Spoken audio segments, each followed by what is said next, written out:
bang gawin yun? Okay ka lang?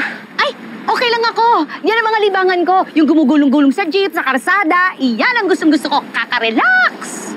Sandali, Roseanne, sandali. Tawan mo ako. Dala po, pwede mo ba ako kausapin na maayos? Sandali lang to. Sige na. Ouch! Ouch! Sabi ng puso ni Rose, Ann. Kaya wait a minute. Mga alaalang nananakit, bitinin muna natin. Ngayon, Papa Jackson, punta muna tayo sa kaibigan kong juwang-juwa na, si Rose May.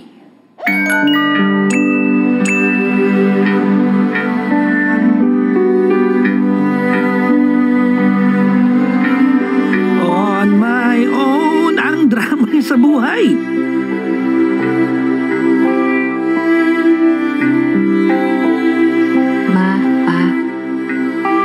Birthday ko na naman.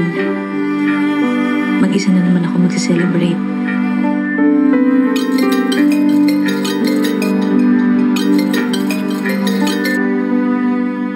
Hello po, boss?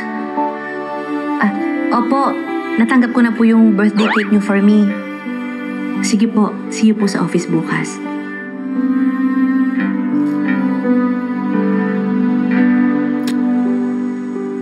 Happy birthday to me. Happy birthday to me. Happy birthday, happy birthday. Happy birthday to me. Lahat na ata ng dating apps na gamit na itong si Rose May. Pero never pa siya nagka-match. Never, ever. Pati pakikipag-video chat sa mga afam, pinatos na niya. Hello, Miss Beautiful. What are you looking for? I'm looking for you, my future husband. My happiness. That's so sweet. Show me your tits. Okay, my future husband, I will show you my tits. Here.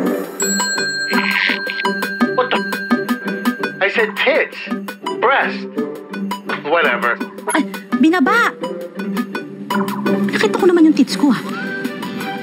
Halata namang juwang-juwa na itong si Rose May. Tulog na, Rose May. Saka pa bukas. Ano yon? Diyos lang. Ate, kuya, pengen Maria. Tabi. Ate, kuya, kay jowa. Ay, wala. Yes! Group hug! Ano ba? Uy, kung kailangan nyo ng kabit, ha? Nandito lang ako. Babe, thank you sa flowers. Si girlfriend ko to. Ay, ang epal naman ng girlfriend mo. Ay! Ipis! Yak! Walang jowa. Yak! Aba, puta ka, ha? Sige, yak. Kaloka kang ipis ka. Homemade milk tea with ginkgo biloba and lactobacilli. Murang-mura. Bukod sa pagsusulat ng Girl Meets Boy radio drama script, part-time milk tea vendor din etong si Rose May, Papa Jackson. Thank you na naman, ha? Cecily, this is yours. Thank you.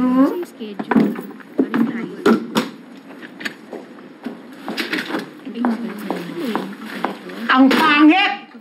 Totoo ba? Ha? Nasumaya lang yung bidang babae sa kwento mo dahil nahanap niya yung Prince Charming niya? Yes po, Direk. Kasi mag-isa lang siya, wala siyang kasama sa buhay. Alam mo, napakababaw mo. Bakit hindi ka nalang maghanap ulit ng true to life story from our listeners? Total, napakatamad mo namang mag-research. Wala kang kwenta, nakakaloka ka. Ay, nako! Rosemary. Okay ka lang?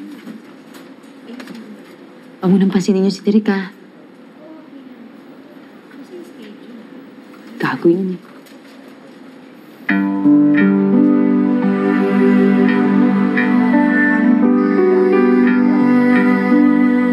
Ma, Pa, sobrang ligaw na ako sa buhay ko. Hindi ko alam kung masaya pa ba ako dun sa trabaho ko. Hindi ko alam kung masaya pa ba ako sa buhay ko. Basta ang alam ko, kailangan ko ng jowa. Kasi di ba ganun naman talaga? Pag nagka-jowa na ako, may makakasama na ako. May uuwian na ako. May mayayakap na ako. May magpaparamdam na sa akin na importante ako. Sana pa, Ma. Sana nandito na lang kayo.